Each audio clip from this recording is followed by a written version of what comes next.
I thought we'd have just a little fun with this year's 30 Day of Preparedness hosted by National Preparedness. This is a collaboration where a bunch of prepping channels every single day give you some prepping knowledge in video format. I hope you are watching every single one. Channels participating are listed below. But today, let's have a little fun. I don't know about you, but I am an avid reader, have been my whole life. And through books, I get knowledge. And one of the things I like to read, I admit it, is apocalyptic fiction, right? What happens when it's almost the end of the world? And I thought I'd ask some of the other prepping channels participating in 30 Days of Preparedness for their favorite books and what they think the book got right, what the book got wrong. Now there's kind of two genres. There's the survival fiction, which is more of a personal SHTF situation, and then there is the apocalyptic or post-apocalyptic novels. When we think of survival, think of Hatchet. I know that was really popular when my sons were in school. They enjoyed reading it. It was about a young boy whose plane crashes in the Canadian wilderness and he has to live for 50 some days with just the hatchet and the windbreaker that he had. He had to survive. I think we're all familiar with Robinson Crusoe, but how many of us have read the book by Daniel Defoe? Do you know that was published in 1719? Definitely a personal SHTF situation, right? He's stranded on an island. He makes his own shelter and even has a safety perimeter around it. He hunts goats and he eats the meat and he makes broth from the bones. And then he comes to the understanding that he is going to raise the goats. So eventually he'll have food even when the ammunition runs out. Now, Praxis Prepper, when I asked him to pick a book, had an interesting one because history can also teach us lessons. And in this case, he picked a historical fiction novel. Again, I think that we all know. Hey everybody, this is Praxis Prepper. When it comes to prepper fiction, a lot of times people will think of some kind of a book that has prepper in the title or has a book cover that looks like an apocalyptic wasteland. But I think some of the best prepper fiction is the stuff that is more mundane and relates to events that have actually happened.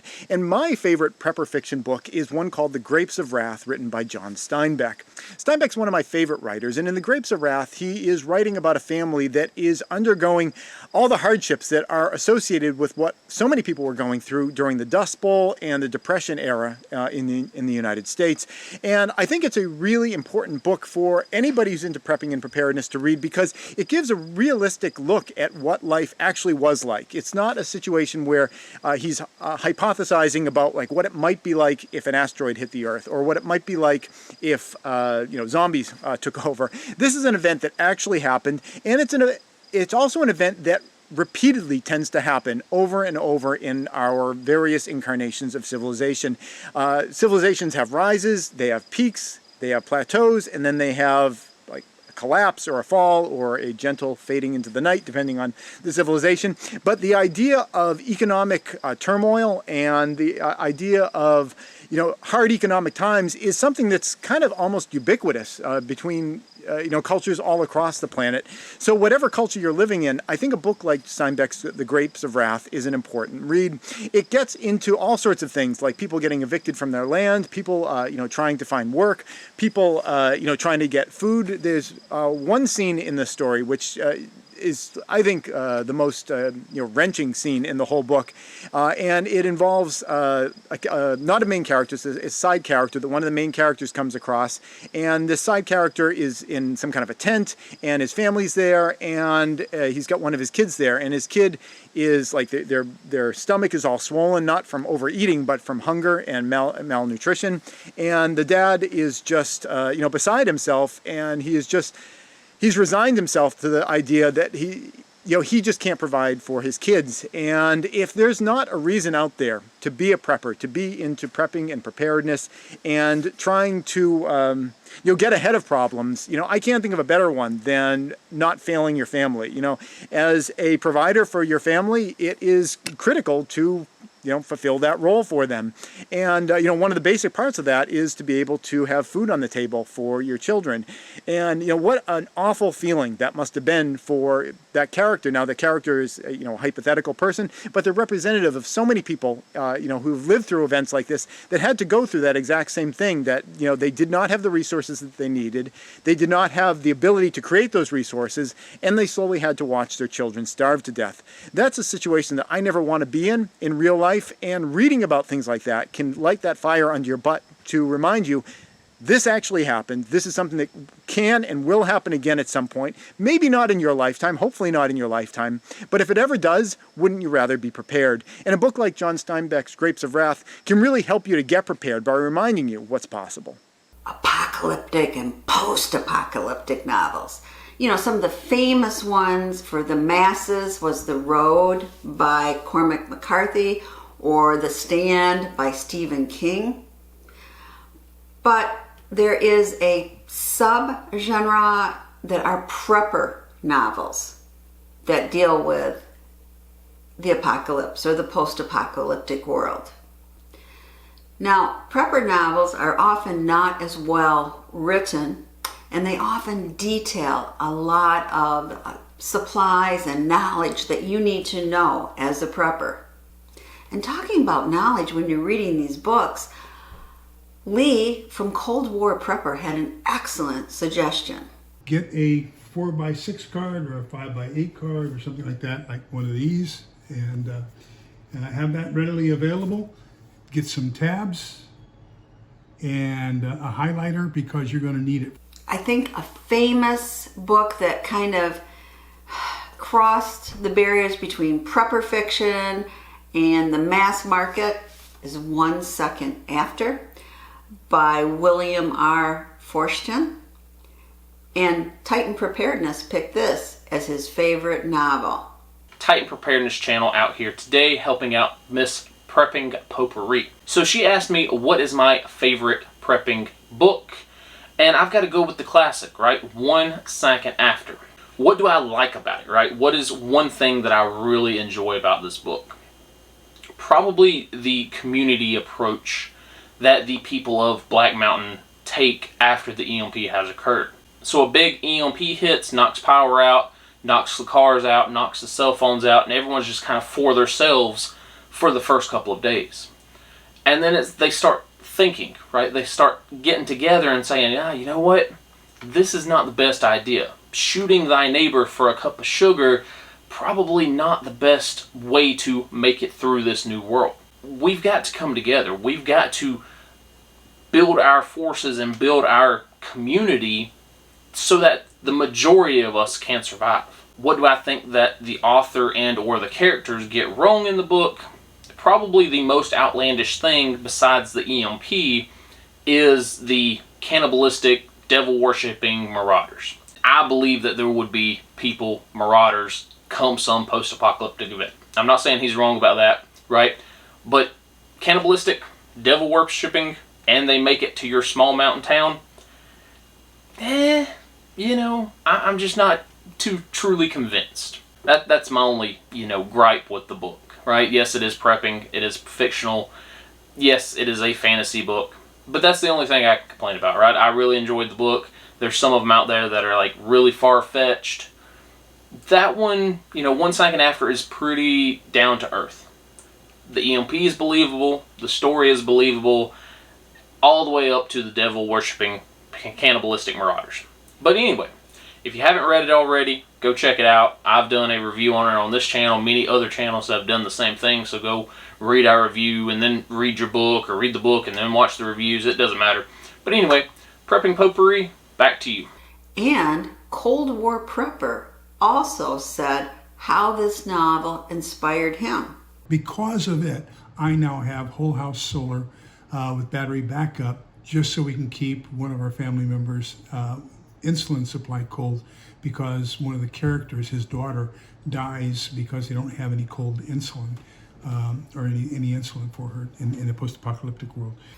Now, a famous prepper series is The Patriots by James Wesley Rawls.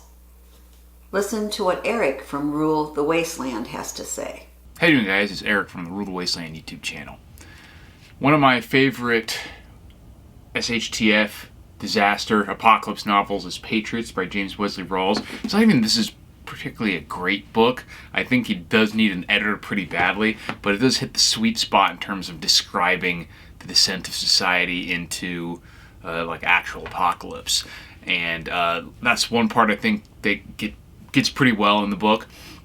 What I think it gets wrong is that in the novel it's mostly related to a financial collapse, and I don't think that a financial collapse in and of itself would lead to the complete collapse that's described in the book, because in the early stages where everything's just kind of shutting down economically, people just kind of leave the cities and everything, go out to stay with their uncle in the country or whatever, and that's not really the way I think it would go down, simply because people don't have the resources to support that. People aren't just going to stop working if they're not fired. They don't have food in their houses. So in that sense, that's what sets it up for there is a possibility for a massive collapse. But at the same time, without a grid down event, like I've talked about in some of my videos, I don't think it would luckily lead directly to a massive, just complete societal collapse. We've seen economic collapse happen in a lot of countries over the last few centuries, and it doesn't really ever lead to a complete Mad Max style shutdown of society. So, I mean, it's a good thing in real life, but it wouldn't make for as interesting a novel if it was just about a Great Depression type situation. So I'm glad in the novel it leads to an actual SHTF, but I don't think it would in real life. So I do think that that's unrealistic. I think it gets that wrong. In terms of a lot of what happens in that scenario, once you accept that would happen, I think it gets a lot of that right. Especially, I think one of the main things it gets right in the book is describing how after everything, I believe it's a couple of years later into the future after this collapse, how tyrannical government tries to swoop in and retake over, instituting rules and laws, stuff that are much more draconian than they even were beforehand. So I think that part gets it right. But for a lot of reasons, it has become one of my favorite SHTF novels, even though it's a little bit schlocky. Like I said, it needs an editor, but it's a sweet spot. So I definitely recommend if you guys haven't checked it out. When I talked about how prepping novels often go into great detail about things, well, Rawls often does that. Look at this passage. Or skinning knives. Most of the members bought standard, mass-produced case and buck knives, but a few opted for custom knives made by Andy Sarsonella, Trinity Knives, and Ruana. Most of them also bought a Leatherman tool and a CRKT folding knife. For fighting knives, most purchased standard factory-produced knives made by Benchmade or Cold Steel. So the actual passage is much, much longer. It's almost like a commercial for different knives.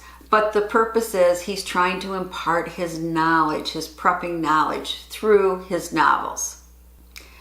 But I have a frustration with a lot of the standard prepping novels. They often feature two-dimensional characters, and they have a male protagonist who has, he's the hero, and he has Navy-like skills, and he survives insurmountable problems and fights truly, truly Mad Max-like evil people. Often rogue military, motorcycle gang marauders, cannibals, and or slave masters to save his family and usually some poor damsel in distress. Yes, to me it sounds like a midlife male crisis fantasy novel. And Rogue Preparedness shares her frustrations. Hi everyone, Morgan here with Rogue Preparedness. Thank you so much for having me here, Prepper Potpourri, to do this cameo. These are 5 things that actually irk me about apocalyptic or post-apocalyptic fiction. Okay, so the first one is there's so many weak women. Like, it's kind of changing recently, but I don't need every single character to be strong, but it's so annoying that it seems like every woman is like so weak, stupid, just incapable, or is falling into roles that they don't have to go into, you know what I mean? Like every person individual is different. So like it should be that way in post-apocalyptic. I'm tired of seeing weak women in apocalyptic novels. Again, they don't have to be strong, but come on, let's diversify a little bit. Number 2, enough with the macho main character of I was in the military for 20 million years and I have all these resources and I have all these connections and all these things. I'm sick of it. Barf. Like, let's get some different main characters. They're just kind of like normal people, you know? Number 3, gas is still good for years to come. Pretty much gas is only good for like 30 days unless you use stable, and then it's good for like a year. Otherwise, gas is garbage after like a year, even with stable in it. So that's pretty frustrating for me. Number 4, everyone has the perfect skills and fighting technique. Everybody like knows everything. They have all the greatest skills. They know how to like fix machines. They know how to fix cars. They know everybody is just like perfect, and everybody has, you know, the perfect skills and techniques, and everyone knows how to fight. That is always a real fun one. Okay, number 5, stores aren't stripped very quickly. Like you'll see some post-apocalyptic videos and TVs and novels that the stores are just like, hey, it's been 5 years later and the stores are just still like full of all this stuff. Like you would think that it would be like all looted down to the freaking shelves themselves, right? Like whether it's like, I don't know, there's not enough people to loot, there's too much risk to loot, there's not enough there's not enough wagons to carry it all out, there's not enough weapons to defend anybody else who might be taking it. I don't know, but from what we've seen of natural disasters, plenty of people are okay looting. So I'm kind of confused in the post-apocalyptic world why these places are just not stripped clean. Okay, that's it for me. Thank you. Lisa from Sutton's Days also laments that often there aren't strong female characters, and the setting is usually in more warmer climates. And she, like me, we're in Michigan. What happens if SHTF happens in below zero weather? Hello, everyone. My name is Lisa, and I'm from Sutton's Days. I am an avid apocalyptic dystopian fiction reader. I love this genre, and I have read a lot of books from this genre. My favorite book is 1 Second After. It is just, to me, the one to beat. If you're an author and you're in this genre, that is the book that you should be aiming to beat, because it pulls out all kinds of emotions and different scenarios that you may or may not have thought about. And it is the best book out there. The one common denominator that it doesn't seem to follow as far as prepping goes is that it is not prejudice or looking down on women. Most of the fiction that I run across at some point or another, I put the book down and roll my eyes and go, do you know a lot of really dumb women or what? Because they just make us sound flighty or stupid or ill-equipped, not capable of thinking, you know, and it really grates my nerves. I have purchased and literally thrown away books because the author was so chauvinistic. I couldn't even read it. And I'm not somebody who gets offended. So I couldn't read it because I paid money for a book that's telling me that my sex is ridiculous. So I went on a mission. I was looking for a couple things. First, all preparedness does not happen in the lower part of the United States, the lower southern part of the United States, and it's not all men. So give me some authors that fit where I'm at. I was very fortunate, and I ran across Lisa Akers. She's a really good author. She's got a lot of good books out there. And then there's also, my favorite is Deborah D. Moore, because number one, she's a woman, hello. And number two, she's based here in Michigan in the Upper Peninsula. She lives what she writes. And I had an opportunity to chat with her during our book club meeting, and she's just phenomenal. She really is.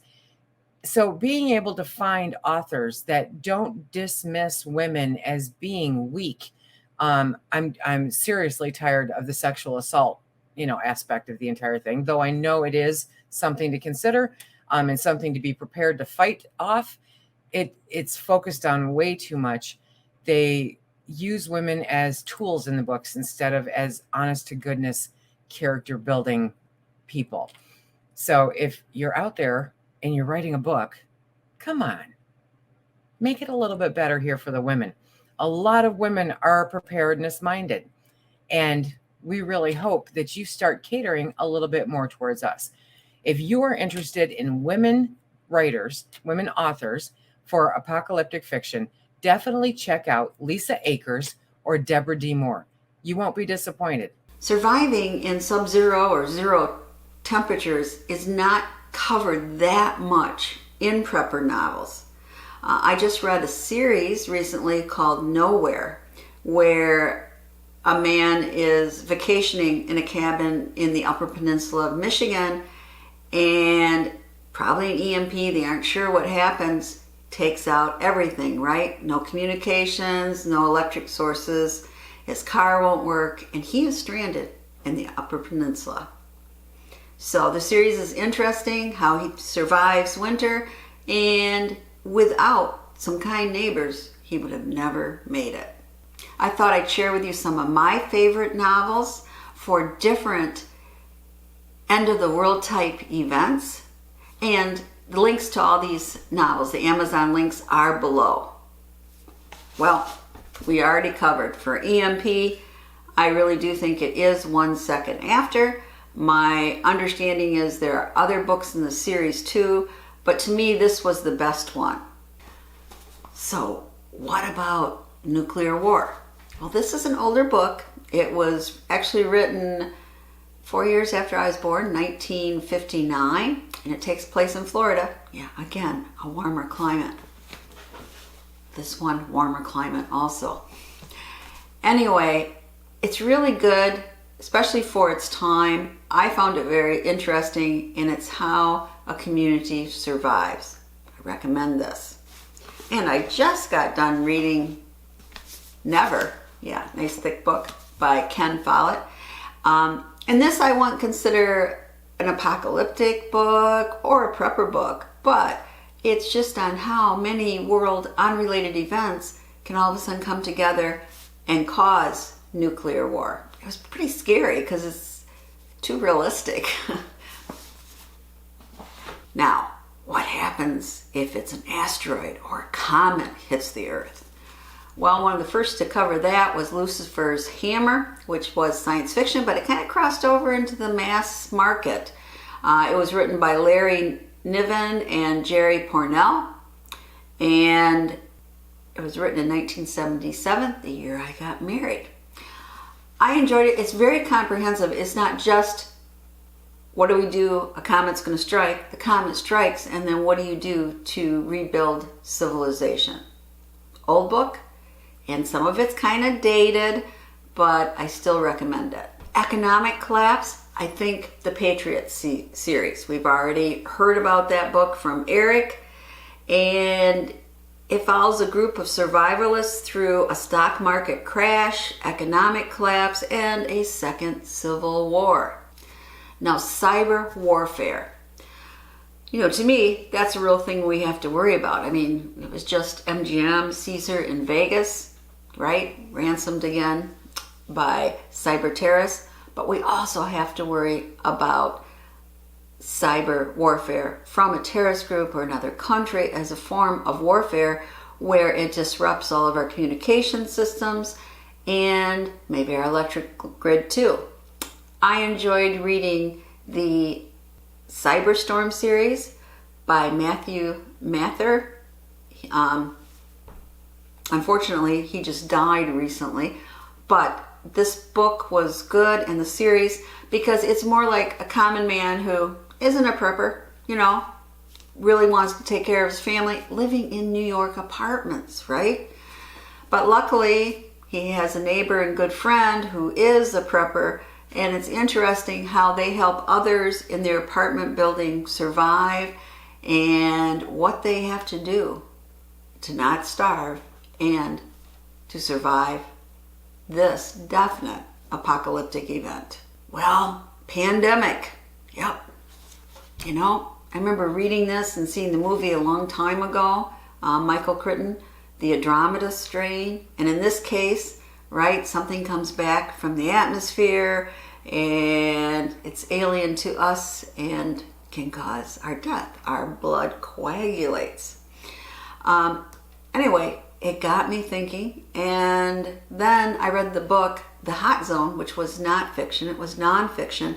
And those two books were one of the reasons that I believe heavily on preparing yourself for any pandemic and having good medical supplies. And what about catastrophic climate change?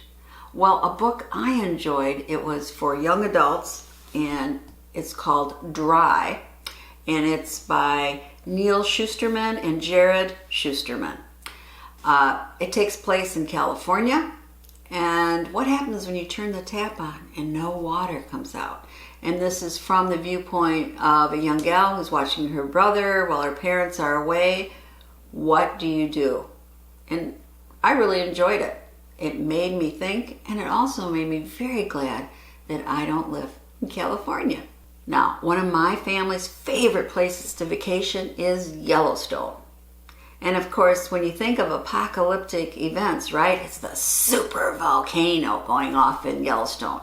Well, there is a trilogy by Harry Turtledove called Super Volcano that goes through that. What would happen if a volcano, super volcano in Yellowstone erupted? And we've all been hearing about AI, artificial intelligence, a lot in the news. Well, what would happen if AI finally realized that, you know, the people who made me, those humans, they are not good caretakers of this planet.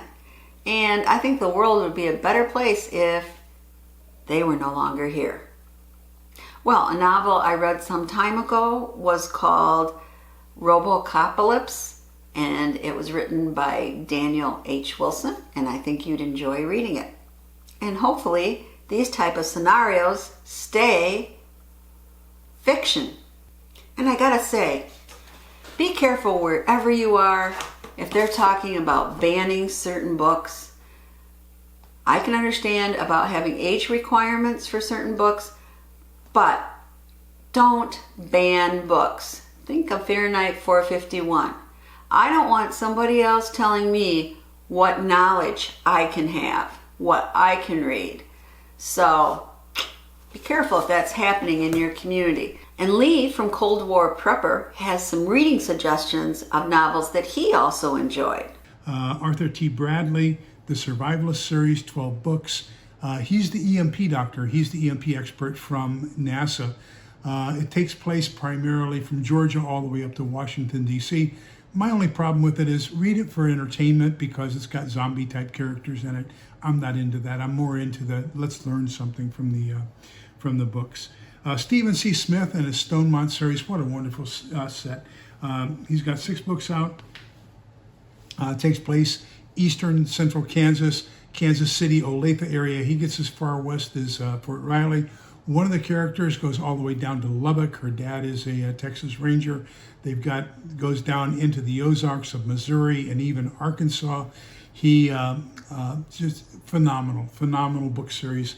One of the main characters teaches you how to tell people it's safe to come in, that you're inviting them in without duress.